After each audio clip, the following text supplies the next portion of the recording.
Support for WUWM podcasts comes from Potawatomi Casino Hotel Milwaukee, home to 24/7 excitement, dining, and an on-site hotel at 1721 West Canal Street. More information at potawatomi.com. From 89.7 WUWM, Milwaukee's NPR, this is Lake Effect. I'm Joy Powers. Today we'll hear from refugees living in Milwaukee who made it here before President Trump suspended the refugee program. Then we'll talk about one potential solution to Milwaukee's housing shortage, reforming the capital gains tax. Our housing market is so stuck and so dysfunctional that almost anything we do to kind of loosen it up a little bit is going to look like it's going to have a big effect.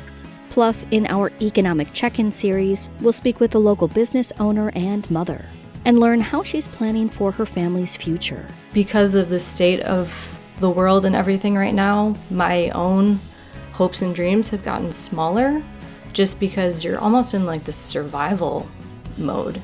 All of that is coming up on Lake Effect. This is Lake Effect from 89.7 WUWM, Milwaukee's NPR.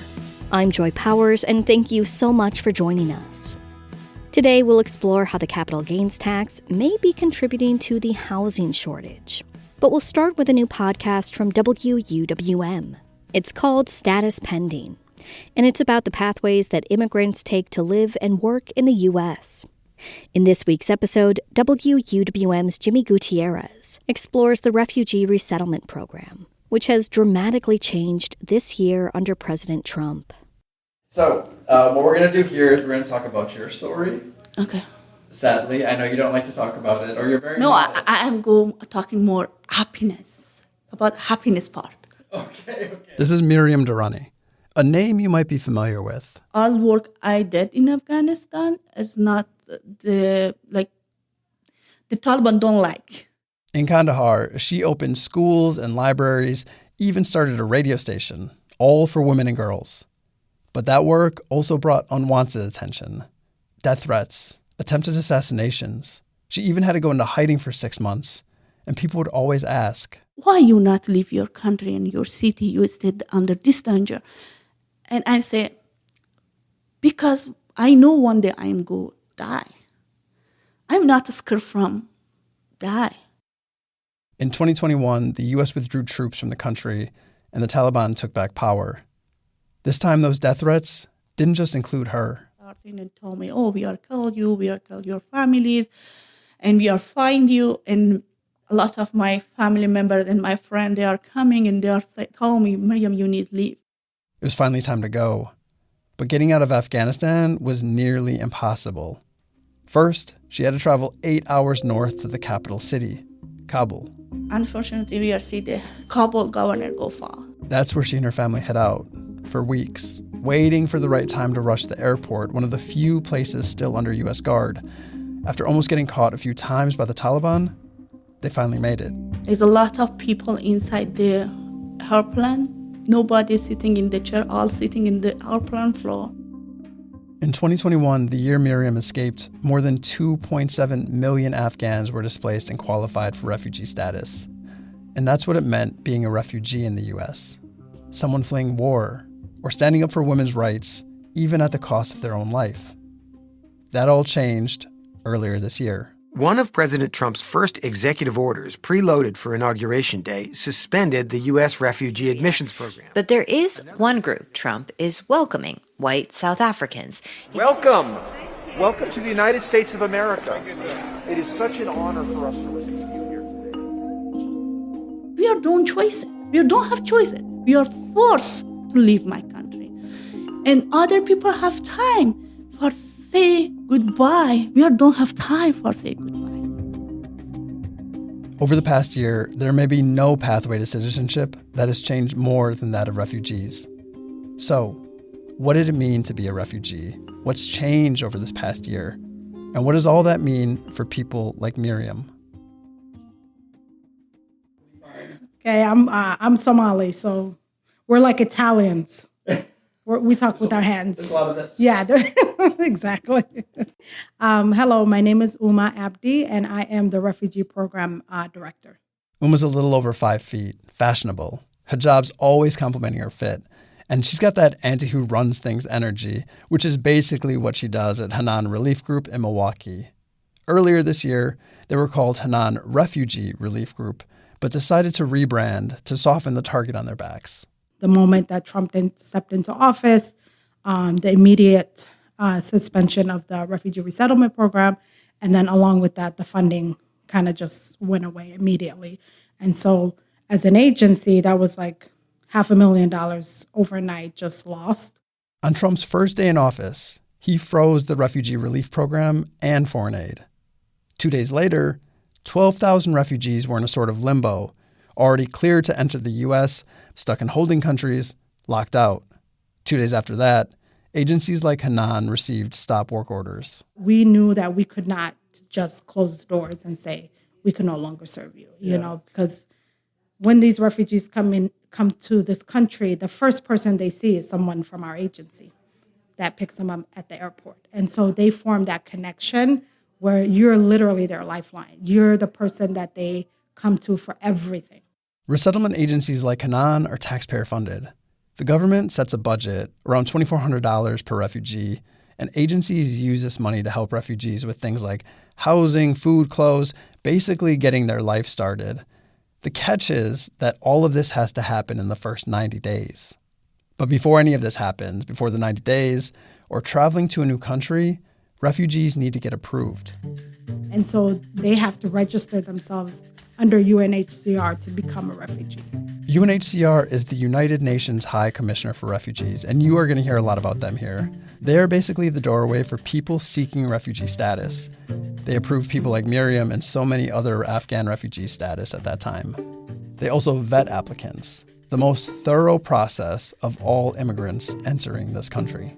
When they mention that they come from a certain area where a certain group is being persecuted, they don't just take that at face value. They investigate. They make sure, even the dialect that they're speaking, they will have somebody interpret and make sure that the dialect matches where this person is coming from. So it's a very thorough process, and they go through many medical checks and medical examinations. And so it's a very, very thorough process. This process kind of formalized 45 years ago with former President Carter's Refugee Act of 1980. That's when presidents started setting the total number of refugees allowed into the U.S. Back during the Biden administration, that ceiling was 125,000. This year, President Trump set the ceiling at 7,500, a 94% drop, the fewest refugees ever, and a number that is reserved almost exclusively for white Afrikaners from South Africa. Afrikaners are the same group of people who invented apartheid, that brutal system of racial segregation and subjugation that was law of the land in South Africa for over 50 years. President Trump has had a lot to say about the recent perceived persecution of these Afrikaners. But it's a genocide that's taking place that you people don't want to write about, but it's a terrible thing that's taking place, and farmers are being killed. They happen to be white, but whether they're white or black makes no difference to me. But white farmers are being brutally killed, and their land is being confiscated in South Africa. And the newspaper. There is no genocide happening in South Africa. The country's high court and even prominent Afrikaners have discredited claims of targeted killings and land grabs. Today, white Afrikaners still own over 70% of the country's farmland, hold more than 60% of the top corporate jobs, all while making up just 7% of the country's population. Uma says something else you should know about this process is that there is a lot of baked-in racism. Depending on where they're coming from what we have seen at Hanan, it can be anywhere from 5 to 20 years. A lot of our refugees that come from the continent of Africa, their process is much longer.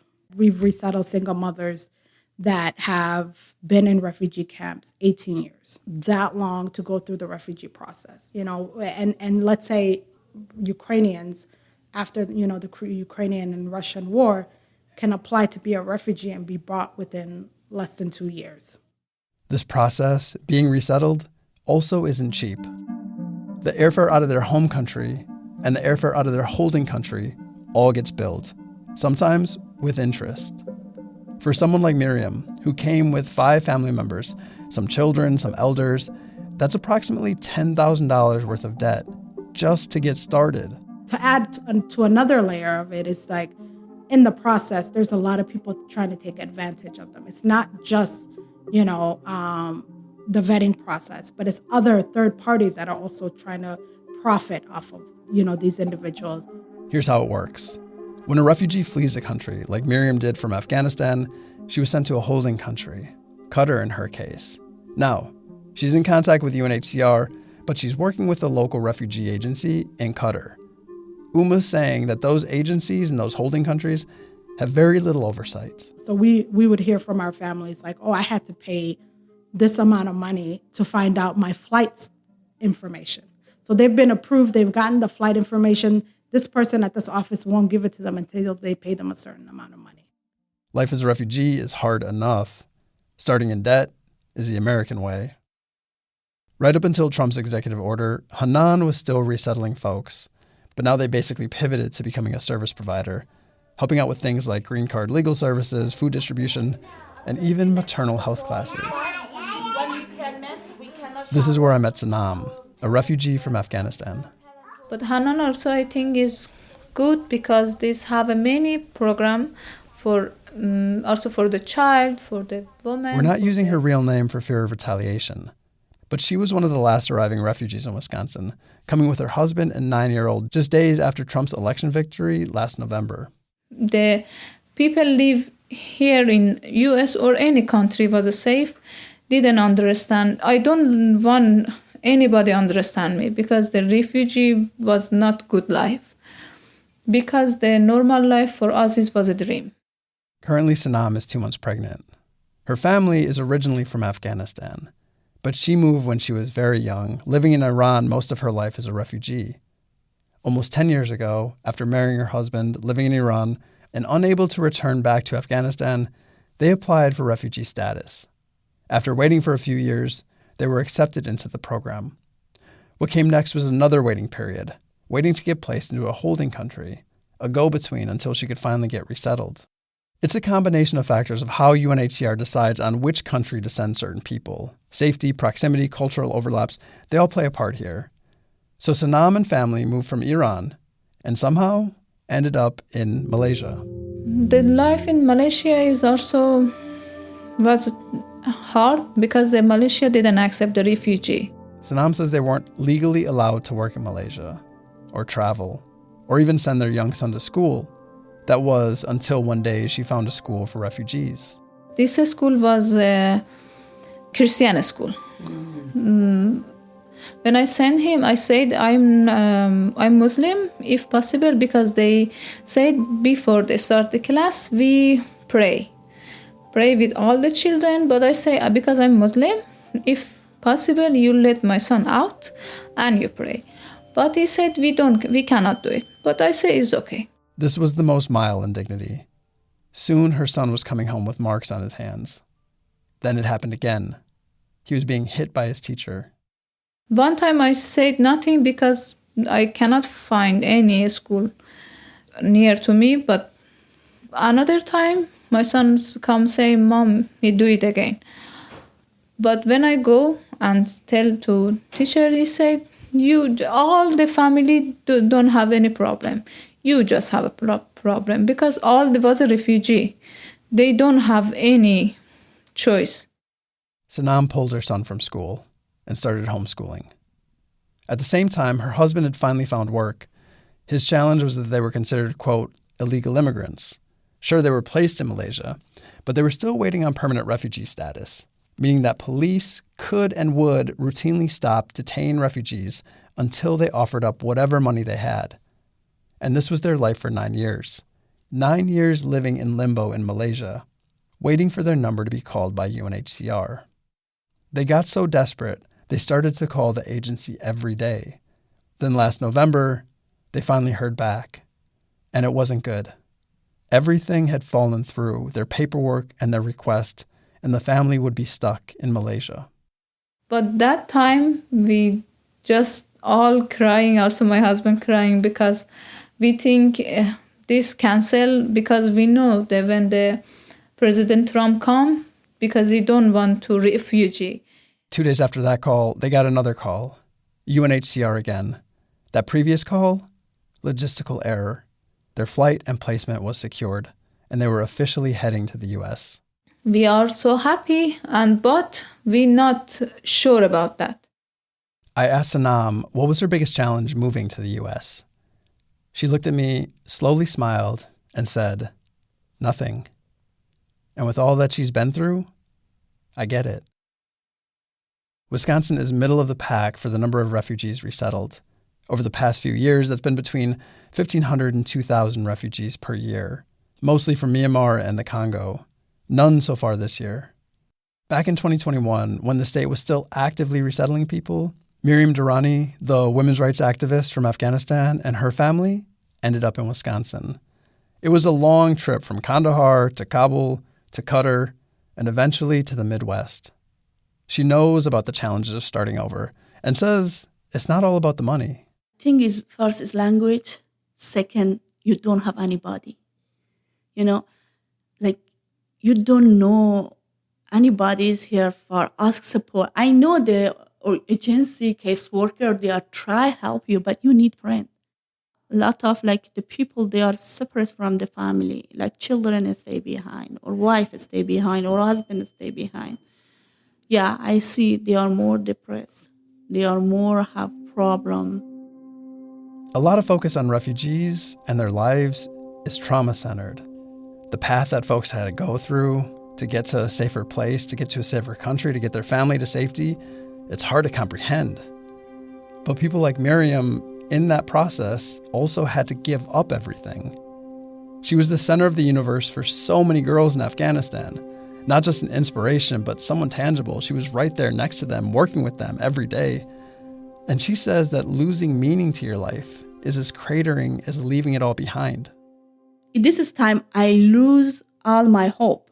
I am very broken because all my dream gone. Everything I make from zero is gone. Then something changed for Miriam. A friend recommended she visit Hanan, see what they're doing, the programming they offer, and she quickly fell in love. She thought, I can help here. And she got to practice her English every day. She says that her Google Translate was always open on her phone.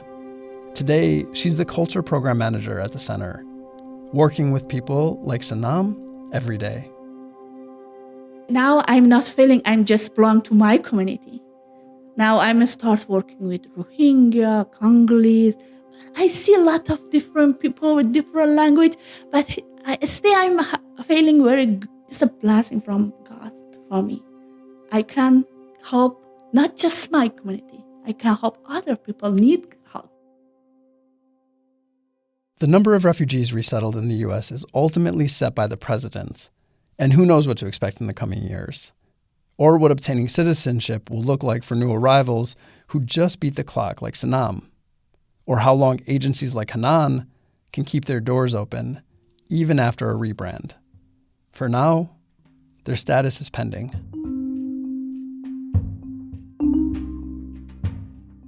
That was Jimmy Gutierrez with the third episode of WUWM's new podcast, Status Pending.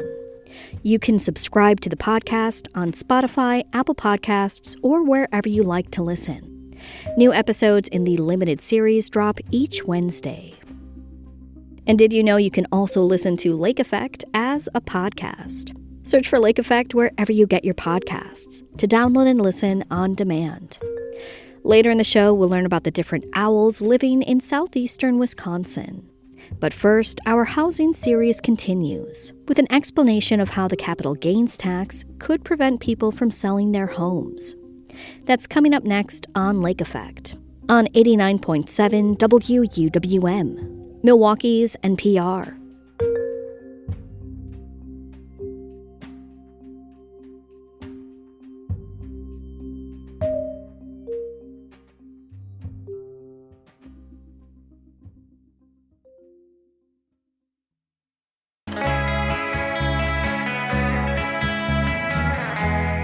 You're listening to Lake Effect on 89.7 WUWM. I'm Joy Powers. When you sell a home, the profit you make is taxed. It's called the capital gains tax. You can exclude a portion of that profit from taxes, up to $250,000 for a single person or $500,000 for a married couple. Some housing experts and politicians think changing the capital gains tax on home sales could motivate more homeowners to sell and open up homes amid a national housing shortage. WUWM series Seeking Solutions, Keys to Home Ownership is examining barriers to home buying and possible solutions. WUWM's race and ethnicity reporter Taryn Powell speaks with UW-Madison professor of urban planning Kurt Paulson to learn more about the capital gains tax and how reforming it could affect housing in Wisconsin. You know, when it comes to a single-family home, most people know how much it costs. I bought this house, for example, for $200,000. But what most people don't think about is the fact that if I sell that house for $500,000, then I've made a $300,000 capital gain. But that's not quite correct because over time I've probably put some thousands of dollars into repair and upkeep of the house, maybe a new roof, maybe a new furnace, maybe adding a bedroom or remodeling the kitchen. Those are all things that would affect the kind of cost basis of the capital gains. Figuring out the basis, that is, what's the underlying cost of the house, is a little complicated, and that's one of the critiques of the capital gains on a home, is how many people do you know who've kept receipts on how much they spent on the new HVAC or furnace 20 years ago? Not many. I mean, the other thing about the housing capital gains tax is that there's an exclusion based on the dollar amount. And that current exclusion is $250,000 for a single filer or $500,000 for a married filer. Those exclusions were written into the law in 1997 and have not been updated since. But given the fact that those dollar amounts have not been adjusted for inflation for, about 30 years, now you see large numbers of households that maybe are above that exclusion amount, right? And then the second thing is this difference between single filers and joint filers, which tends to hit older households and the surviving spouse. The other thing about the capital gains tax that is one of the reasons why people are suggesting reform is that really high-income households who have the advantage of hiring a good accountant can find ways around it, right? You can put the house into trust, and that would be a way to kind of avoid the capital gains. Or older households with sufficient wealth or income might decide to keep the house and then transfer it to their children upon death.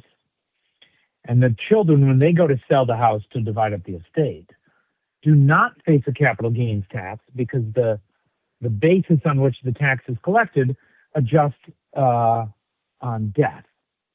So the interesting thing is, when most people think of capital gains tax, they think that it's paid by wealthy households. But the truth is that the highest wealth households find ways to avoid the capital gains tax. And what the capital gains tax tends to hit is kind of wealthy but not super wealthy households. And so, of course, the main political argument against changing the capital gains tax on a home is it feels like politically to some people that's a tax giveaway to wealthy households. One way to reform is just to index that number for inflation or bump it up, just double that to $500,000 for a single and $1 million for a married couple. The second proposal would be just to eliminate the capital gains tax on a owner-occupied house altogether. My preference is a little more complicated and wonky. Basically, connect it into kind of the income of the person who's selling the property. But if I had to predict, I would predict that the most likely bill that will pass will just eliminate the capital gains tax on owner-occupied housing. And the second most likely would be to just double the existing caps. Are there signs right now of like where, politicians are leaning more so? I don't have a good handle on that. I try to avoid the kind of tea leaf reading. I know that it is a continuous concern in definitely the Realtors Association. It's one of their top legislative priorities. And I hear it from people that you wouldn't normally think of as on the right or on the left. It's one of multiple factors that is keeping housing from turning over as frequently as it did in the past. You probably saw a recent report from the National Realtors Association that the median age of the first-time homebuyer is 40 now, which, again, so that it's giving renewed attention to this idea that we just have a shortage of homes for sale. And we have large numbers of baby boomers and older Gen X people like me who are, living in larger homes, even though there's children no longer present in the house, right? And so the argument is anything we can do to kind of loosen up that kind of stuck market will be better for affordability for, millennials and Gen Z households. So with that being said, would you say changing or eliminating that capital gains tax, you think it would open up housing stock in Milwaukee? There's multiple barriers to why most older homeowners don't want to move. And so at the margin, if this is the primary reason for a household, it would remove that reason. I just don't think it's the primary reason for most households. So the effect is likely to be small. But the real issue is nobody has a good idea as to how many households we're talking about, because we're driven by anecdote. And now, I've not done the analysis. I know how I could do it. It would take many weeks and data, and there's lots of things you could try to figure out. If this is going to affect, I'm just picking up a number at random, if this is going to affect 10 or 20,000 households in Milwaukee, well, that would be substantial.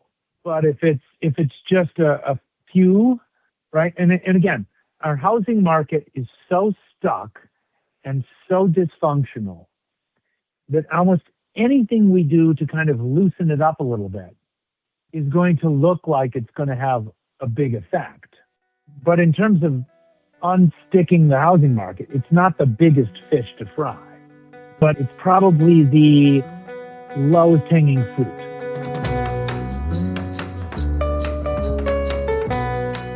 That was Kurt Paulson, a professor of urban planning at UW-Madison.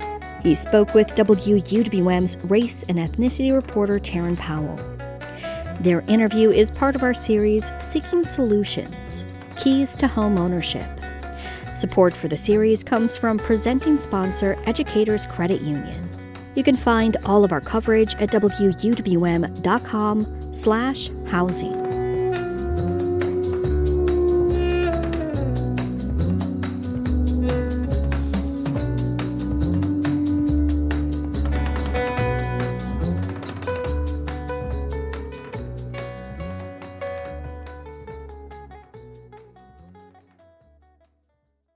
Ryan Fury is a business owner and mother living in Greendale, a Milwaukee suburb. Her business, Handmade MKE, specializes in items like jeweled headbands or hair clips, dog collars, and guitar straps. Along with her husband, Will, she's raising a 12-year-old daughter and looking toward the future. Earlier this year, WUWM committed to covering issues our listeners have said are top priorities, including the economy. As part of that coverage, we're exploring how the economy is impacting Wisconsinites with different financial needs and concerns. Ryan joins me to talk about how the economy is impacting her right now and how she's preparing for the future. Ryan, thank you so much for being here. Happy to be back. Now, when last we spoke, you were kind of fearing the impact of tariffs on your business. That was something that was kind of in the ether. What's happened since then? So when we last spoke, I was holding out, hoping that negotiations were going to happen and the tariffs were going to be decreased or taken away altogether. That did not happen. I ended up having to pay for them. So I adjusted my prices by a little bit, and I ate some of the cost because I hate raising prices on my customers when I don't necessarily have to. So I just decided to work a little harder, a little longer, and I'm still doing okay. That's good, at least. Mm-hmm. When the prices went up, about how much did they go up by? What did that look like for you? I would say about 35 to 40%. And at the beginning of the tariff debacle, it was kind of nice because companies would say these are the import charges, and it was very clear for how much you were paying. But as it got dragged on, I noticed that a lot of companies would increase their shipping prices, or they would kind of package it into just the product price. And so if you hadn't been purchasing certain products before or over, a certain number of years, you would have no idea, like, oh, this is what I'm actually paying for it, the import charges. And it's still, to this day, a little shady. You try to hide it. It seems like that's both a tactic for some of these businesses, but also something that's been requested. I remember some higher profile companies talking about, listing what was an import fee or a tariff, and the Trump administration being very forward that they didn't want these kinds of things listed. Yeah, I mean, why would they want to admit that it's really a tax on the everyday American, which it is, because if I had to pay more for the product to get it sent here, then I'm going to have to raise my prices a little bit to offset the cost. Now, I think some people listening to this might go, well, but then you should be buying from American companies. That's the way to avoid these tariffs. Is that a possibility for you? It is not, for the most part, just because we don't manufacture some things in the U.S. And I know they're pushing for building more companies here, and honestly, I don't think it's going to happen anytime soon because of the chaos of, tariff, no tariff. If I was one of these large companies trying to decide, do I invest in bringing a business like that here in the U.S., and seeing this back and forth, I don't think I would want to invest millions of dollars to maybe not have it worth it in the long run. One of the things that we've been talking a lot about, and it really depends on the community that you're in, food stamps, the kind of removal of a lot of these safety net programs and how they're impacting communities. It's so dependent on where you live. Have you seen anyone in your community, either at the schools or in other programs that you might be a part of, who are starting to struggle visibly? I haven't necessarily seen the struggle firsthand, but I have seen in our Greendale Village Facebook group, a lot of people will post, hey, I have this family that I'm looking for these items for, or hey, I'm going to create a little free food pantry on my property. If anyone wants to donate, I'm accepting donations. So that kind of thing. So that's nice to see. that the community is stepping up. Wish they didn't have to, but yeah, it's where we're at. As you look toward the future, what are you concerned about economically? I think we're all hearing a lot of kind of upsetting forecasts about potential recessions or depressions. Are there things that you specifically are watching out for as you look toward the future? I think with a holiday season coming up, nervous about Christmas, just how we're going to afford. We have a daughter, we have a pretty big family. We've actually had to have the conversation of, hey guys, we're going to go with quality over quantity this year. Let's not overdo it. Let's try to be reasonable. I'm worried about seeing some of my family. I know my sister just had to cancel coming for Thanksgiving because just the price of plane tickets, what's going on with flights nowadays. Business-wise, I'm crossing my fingers constantly that the tariff situation gets figured out. I know a couple weeks ago there was talk of November 1st, we're going back to 145% tariffs. And it makes it so hard to know what to invest in business-wise and plan anything. And if you are one of these big companies where you have the ability to weather the chaos, the smaller ones do not. Yeah. This is a bigger time of year for you too, right? A lot of the purchasing, I would imagine, happens around the holidays. Yeah, so my busy time is probably mid-September through mid-January. And I've been doing okay for the most part. My hope is that I can just maintain and grow a little bit to keep up with our expenses and afford that one vacation that we can take a year. I think because of the state of the world and everything right now, my own hopes and dreams have gotten smaller just because you're almost in this survival mode, so you don't even have the brain space to be okay, what am I really planning for the next 5 years besides just are we going to be okay? Are we going to make it? Yeah. That's sad. Yeah, but I think probably relatable for a lot of people. Yeah, absolutely. And I feel like we're in a maybe stagnant but not bad position. We are able to still put money away for retirement, and we're not struggling to pay bills, and maybe we can afford that vacation, Yeah. Mm-hmm. Well, Ryan, thank you so much for joining us and sharing so much about your experience. Thank you.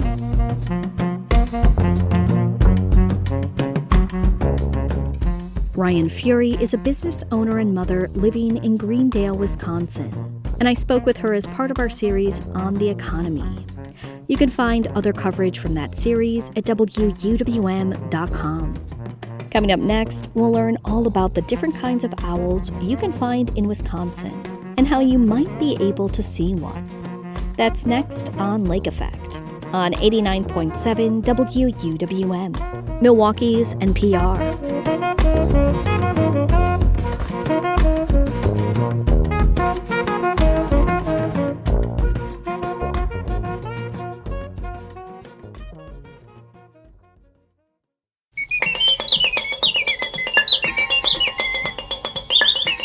This is Lake Effect on 89.7 WUWM. I'm Joy Powers.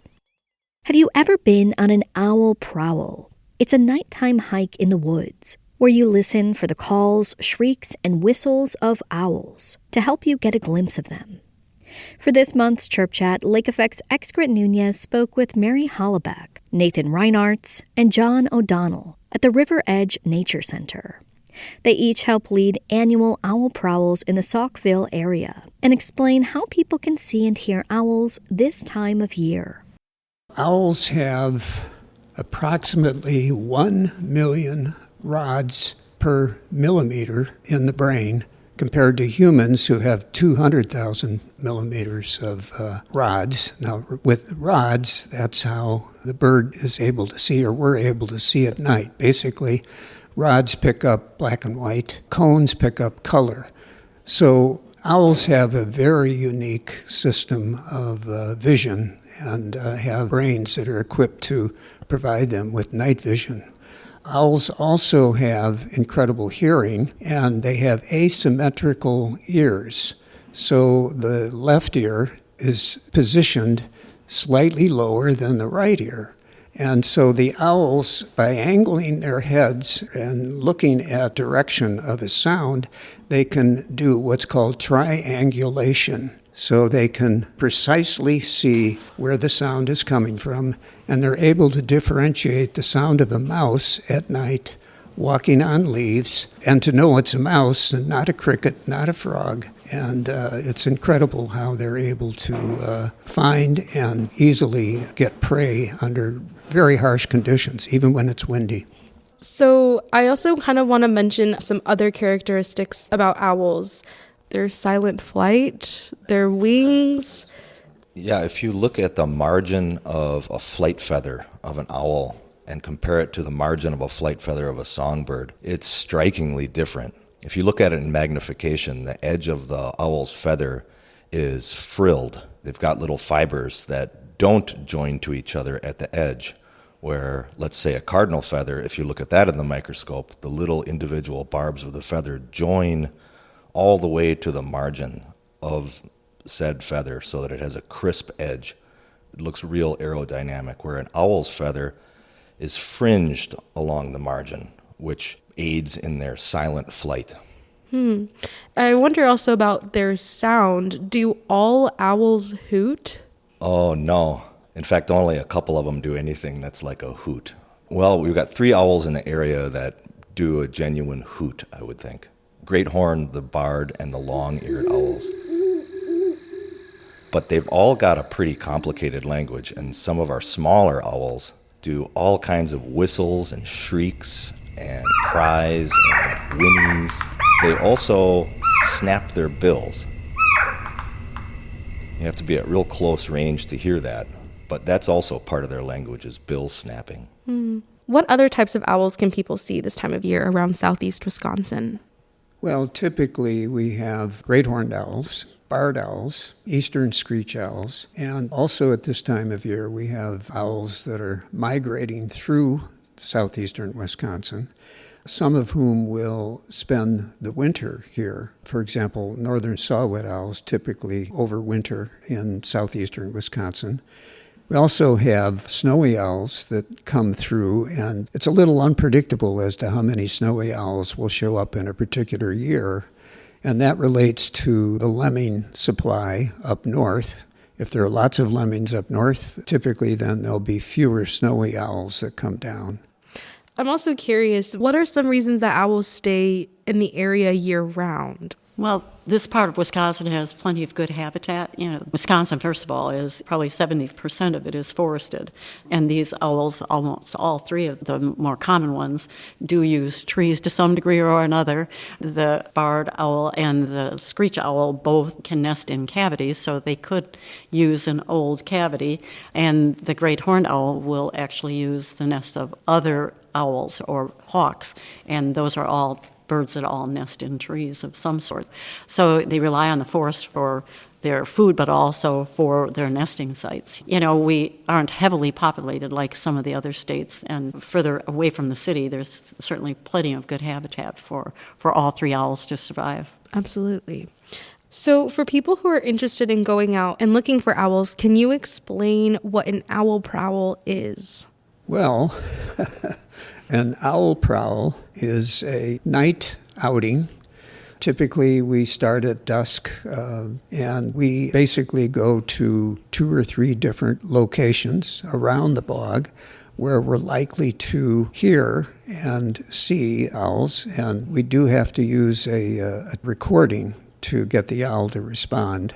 That's not something that's recommended to be done on a frequent basis, given that it would stress the owl out if this was happening often.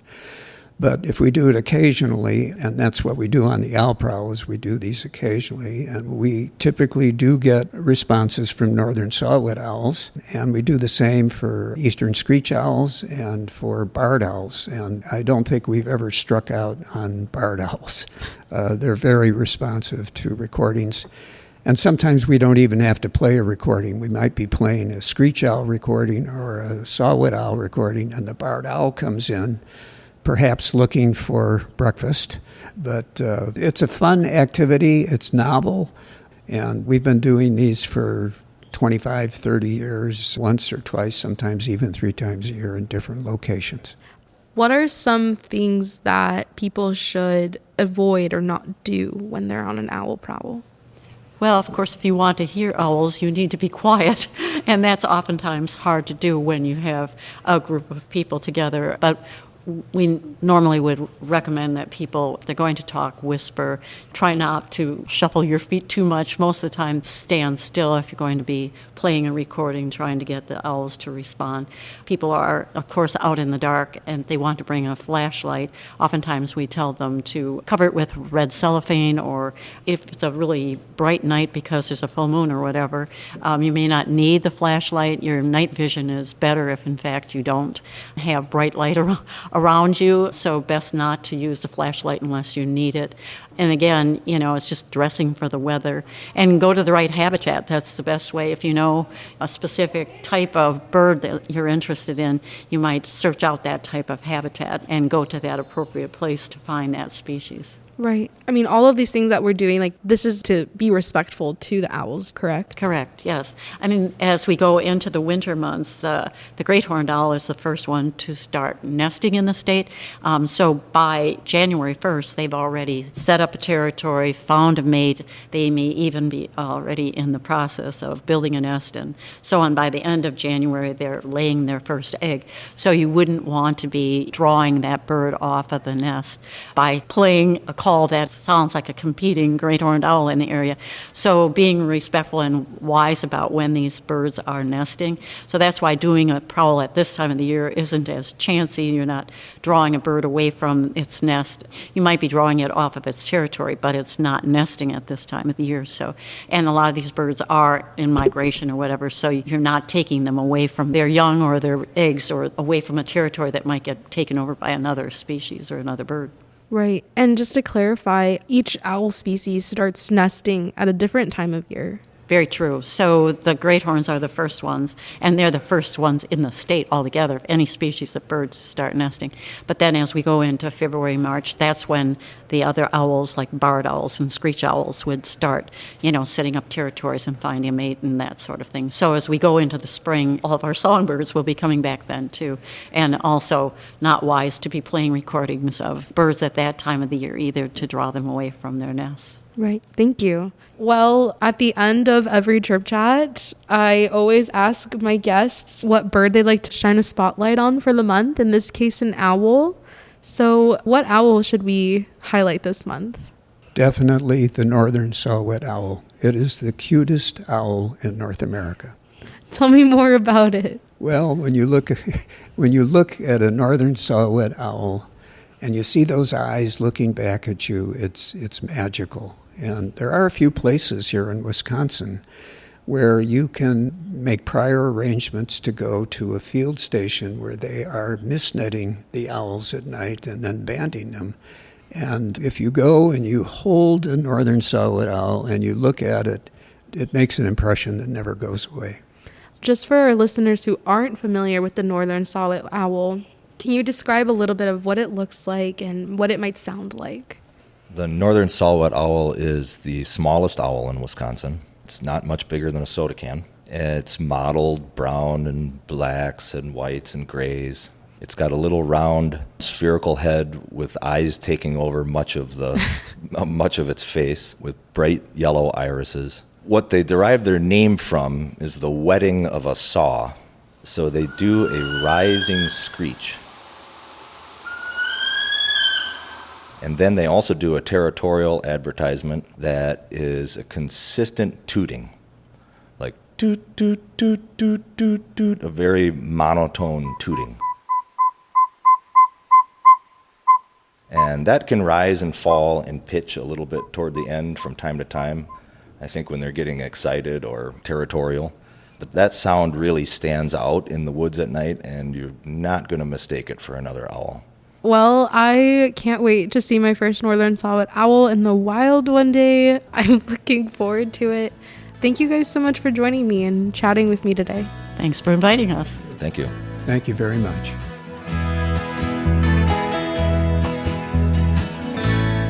Mary Hollaback is the Citizen Science Manager at River Edge Nature Center, and Nathaniel Reinartz is the Conservation Manager at River Edge Nature Center.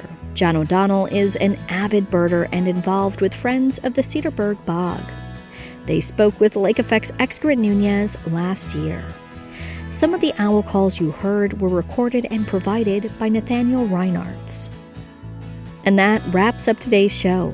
Thank you so much for being here with us. I'm Joy Powers. If you missed any of Lake Effect this week, you can always find our conversations at WUWM.com.